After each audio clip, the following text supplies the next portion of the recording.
यहूदियों की मजहबी किताब तुरह के अंदर हज़रत मोहम्मद सल्लल्लाहु ताला अलैहि वसल्लम साहब का डिस्क्रिप्शन कैसा दे रखा है। आज हम पहली बार मदीने के यहूदियों यानी ज्यूज को एक्सपीरियंस करने जा रहे हैं। जब तक रसूलुल्लाह सल्लल्लाहु अलैहि वसल्लम मक्का में थे, कभी भी किसी वाक्य में भी यहूदियों का जिक्र नहीं हुआ। लेकिन जब रसूलुल्लाह सल्लल्लाहु अलैहि वसल्लम मदीना गए तो वहां पे पहले से बहुत सारे यहूदी आबाद थे। अब क्वेश्चन ये है कि मदीना में इतने सारे यहूदी आए कहां से? क्योंकि यहूदियों को 1000 साल पहले से पता था कि बहुत जल्द मदीना और उसके आसपास एक पैगंबर आने वाला है।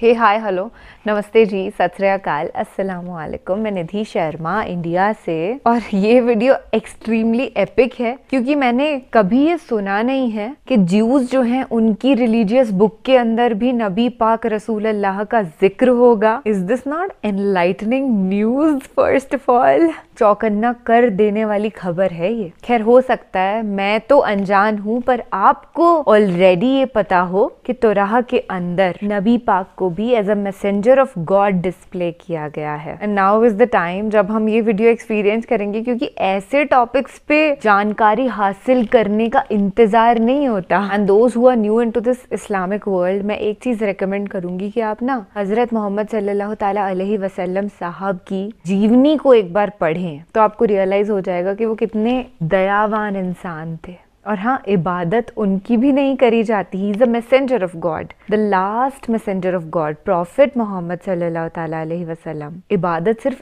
एक ही की होती है, अल्लाह सुब्हान व ताला। In Islam I am talking about, and out of Islam भी जब भी हम याद करते हैं तो वो supernatural presence of God को ही याद करते हैं, उनसे प्रार्थना करते हैं, दुआ मांगते हैं। अल्टीमेटली हैं हम सब एक इंसान, उस एक ही शक्ति से क्रिएटेड। कोई कहता है भगवान तो कोई कहता है अल्लाह, कोई कह देता है गॉड ऑलमाइटी है, यूनिवर्सल सोल, बट है वो अल्टीमेटली एक ही। चलिए तुराह के हुजूर सल्लल्लाहु अलैहि वसल्लम साहब को एक्सपीरियंस करते हैं। आज से तकरीबन 70 साल पहले 3 अरबी शेफर्ड्स फलस्तीन के पहाड़ों में अभी घूम फिर रहे थे कि अचानक उन्हें दूर से एक पहाड़ में एक गार, एक केव देखा।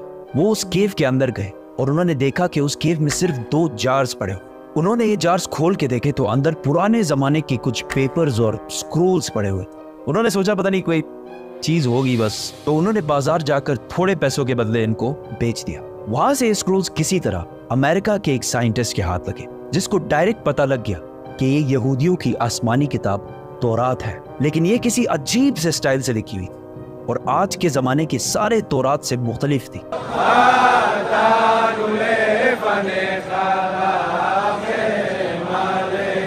तो उस साइंटिस्ट जॉन सी ट्रेवर ने इन पेपर्स को उस जमाने के सबसे पुराने तौरात, जो 1800 साल पुराना था, उससे कंपेयर किया। और इन दोनों तौरात का स्टाइल और अंदाज बिल्कुल एक जैसे था। जिस कागज पर यह तौरात लिखी हुई थी, उस साइंटिस्ट ने उसकी कार्बन डेटिंग कराई कि ज्यादा से ज्यादा ये कितने पुराने जमाने के हो सकते। तो पता चला कि ये एटलीस्ट 2200 साल पुराना कागज है जिस पर यह तौरात लिखी हुई है।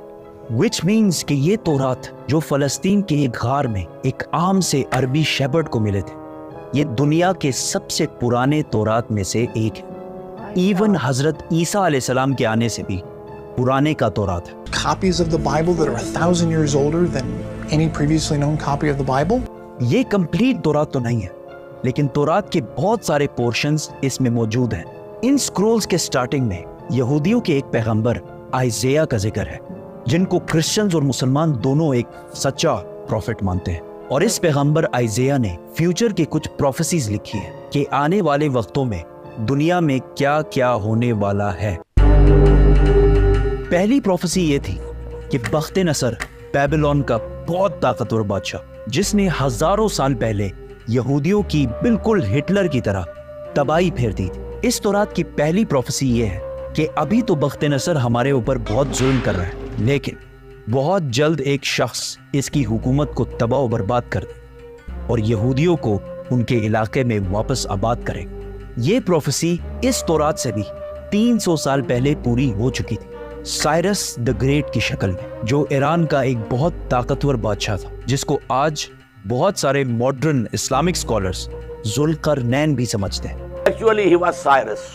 He was the king of Persia. ये भी एक बहुत इंटरेस्टिंग स्टोरी है, तो सब्सक्राइब। इस तौरात की दूसरी प्रोफेसी की वजह से यहूदी मदीना में आबाद इस दुनिया के सबसे पुराने तौरात प्रोफेसी कुछ ऐसे है। देखो मेरा गुलाम जिसे मैं कायम रखता हूं, मैं अपनी रूह को इसमें डालूंगा और वो दुनिया में इंसाफ कायम करेगा, और जब तक वो जमीन पे इंसाफ कायम ना कर ले वो पीछे नहीं हटेगा और ना उसे कोई कुचल सकेगा, और मैं बुतों को अपनी तारीफ छीनने नहीं दूंगा।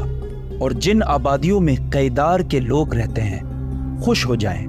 कैदार, कैदार, इसको याद रखें। सेला के लोग पहाड़ के ऊपर चढ़कर चीख चीख कर खुशी के नारे लगाएं। Let them give glory to their Lord. Now, let's break this down.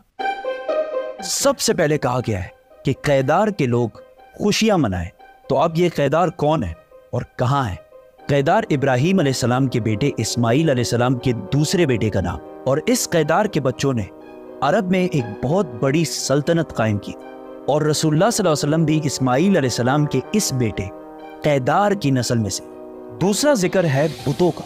उस जमाने में सबसे ज्यादा बुतों की इबादत अरब में की जाती थी। अब इससे यह तो क्लियर है कि पैगंबर अरब में आएगा। प्रॉफिट आइज़िया ने तौरात में दूसरी प्रोफेसी ये की थी कि सेला के लोग पहाड़ पर चढ़कर जोर जोर से खुशी के नारे लगाएं। ये सेला लफ्ज SELA आज भी तौरात में इसी तरह लिखा जाता है। अब ये सेला अरब में किधर है? This is very interesting. मेरी बात ना माने, गूगल मैप्स तो सबके पास होता है। गूगल मैप्स पर लिखें सेला अरब और सर्च दबाएं, आप सीधा इस पहाड़ की लोकेशन पर पहुंचेंगे। ये पहाड़ आज भी मदीना में है, और सिर्फ मदीना में ही नहीं बल्कि मस्जिद नबवी का सबसे नजदीक पहाड़ यही सेला पहाड़ है। मस्जिद नबवी से ये पहाड़ सिर्फ 500 मीटर दूर है, किलोमीटर भी नहीं, मीटर। तो तौरात में सेला के लोगों को कहा गया है कि पहाड़ पर चढ़ो और खुशी के नारे लगाओ, क्योंकि तुम्हारे पास एक ऐसा शख्स आने वाला है जो पूरी दुनिया में इंसाफ कायम करेगा।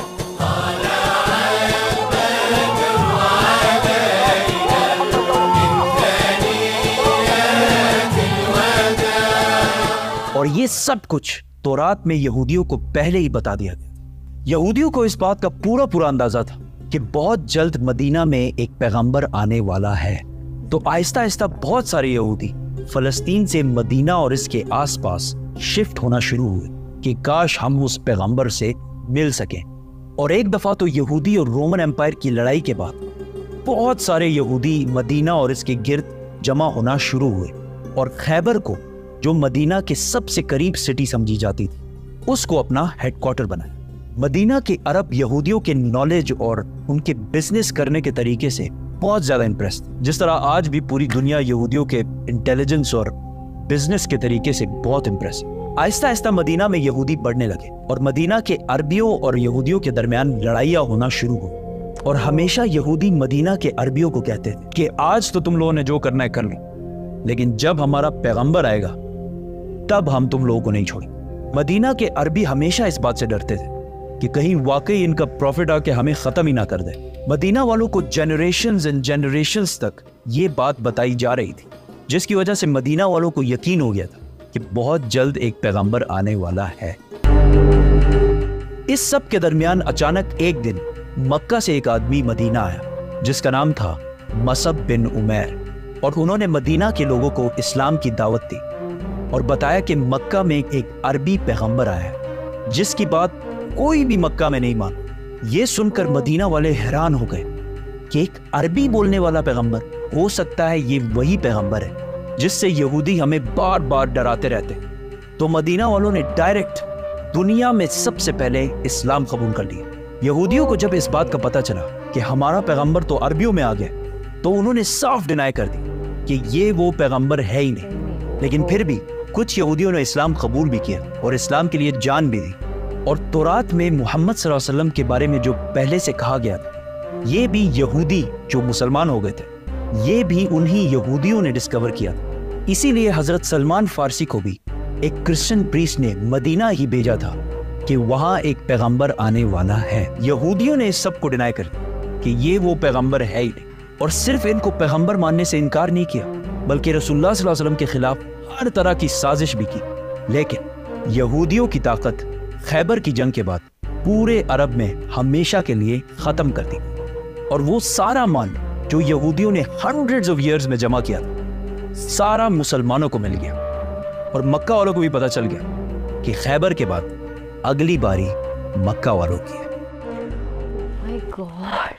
मतलब ज्यूज नीड टू अंडरस्टैंड कि हज़रत मोहम्मद सल्लल्लाहु ताला अलैहि वसल्लम साहब उनके भी पैगंबर हैं। इनफैक्ट पूरी दुनिया में सभी इंसानों के पैगंबर वो हैं। और ये पीस ऑफ हिस्ट्री सुन करके बड़ा तसल्ली सी भी मिली है दिल को, और दुख भी हुआ कि उनका जो प्रॉफिट था वो अगर अरबी बोलने वाला था तो उन्होंने एक्सेप्ट ही नहीं किया कि ये हमारे हो ही नहीं सकते प्रॉफिट। तो that's not good and that's shocking at the same time. जिस तरीके से भाई साहब ने हिस्ट्री को पोर्ट्रे किया, a big salute to him. Thank you so much for this great creative video. Kohistani इनके चैनल का नाम है। इससे बेहतरीन वीडियोस ये लेकर के आते हैं, कुरान शरीफ के मौजिज़ात भी हमको बताते हैं। खैर हमने तो ये पहला इनका वीडियो देखा था, लिस्ट में it was visible that it's there on his channel and I wanted to watch it, but I was like not without my family. अभी तसल्ली इसलिए भी है कि परिवार के साथ वीडियो देख लिया। Much love to each and every loving human being. प्यार करने वाले हर इंसान को हमारी तरफ से ढेर सारा प्यार मोहब्बत, और ऐसे ही प्यार के पैगाम को दुनिया भर में फैलाइए। और हाँ, जिंदाबाद रहिए। Take care again. अल्लाह हाफिज।